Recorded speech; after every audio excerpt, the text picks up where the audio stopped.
कोई भी व्यक्ति किसी भी धर्म से जुड़ा है तो हम उसे कहते हैं कि स्पिरिचुअल है।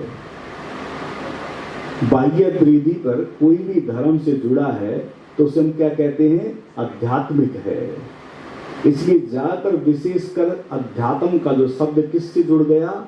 रिलीजियस जो पर्सन है, जो धार्मिक, जो धर्म को अपनाते हैं, जो आप जिस धर्म में आप जन्मते हैं, जिस रूप में भी आप जन्मते हैं, हम उसे सोच लेते हैं कि यही अध्यात्म है। लेकिन अध्यात्म का संबंध अब आप थोड़ा समझ जाएं कि किससे जुड़ा है? संपूर्ण जीवन जीने की कला से जुड़ा है। इसलिए आध्यात्मिक मार्ग में तो कोई उलझन नहीं है। उलझन है तो कहां है कि अध्यात्म को हमने कहीं कहीं जोड़ दिया है, इसलिए उलझन है। और विशेषकर 99% लोगों का संबंध बाहर की परिधि पर किसी न किसी धर्म या किसी न किसी मत मतांतर से जुड़ा होता है। इसलिए असंख्य आध्यात्मिक मार्ग हैं आपके चारों तरफ। और जब इतने मार्ग हैं तो उलझन भी स्वाभाविक अपने आप से पैदा हो जाती है। अगर हम देखें, कहेंगे कि भक्ति और भक्त का मार्ग अच्छा है। कोई कहेगा कि नहीं, ज्ञान से परिपूर्ण जो मार्ग है वह बहुत अच्छा है। कोई कहेगा कि नहीं, ध्यान से जुड़ा हुआ मार्ग बहुत अच्छा है। कोई कहेगा कि नहीं, कर्म योगी, कर्म ध्यान यानी कि कर्मठ जो है वही उत्तम है मार्ग। और फिर कहेंगे कि नहीं, जो साकारी भक्ति है, जो गौणी भक्ति है, वह बड़ी महत्वपूर्ण है। कोई कहेगा कि नहीं, निर्गुण और निराकारी भक्ति महत्वपूर्ण है।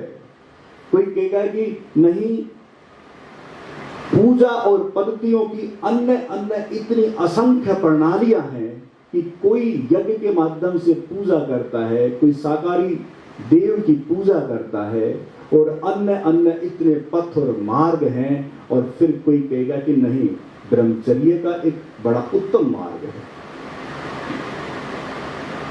विचित्र विचित्र तरह की मार्ग है। और उन मार्गों में हम देखते हैं कि कौन से मार्ग को चुने, मार्ग कौन सा ठीक है। और फिर उलझने इतनी पैदा हो जाती है। और उन्हीं सभी अध्यात्म से जुड़े हुए जो भारतीय परिधि पर मत मतांतर व धर्म हैं, उनके पे तीर्थ होते हैं। कहेंगे कि उस तीर्थ पे जाकर हमें ऐसा कुछ प्राप्त होगा, या ऐसा कुछ मिलेगा, या ऐसा कुछ होगा। और सभी मार्गों के अंतिम जो पड़ाव पर है क्या? इन मार्गों से संबंध क्या? आध्यात्मिक मार्गों से संबंध किस चीज का है?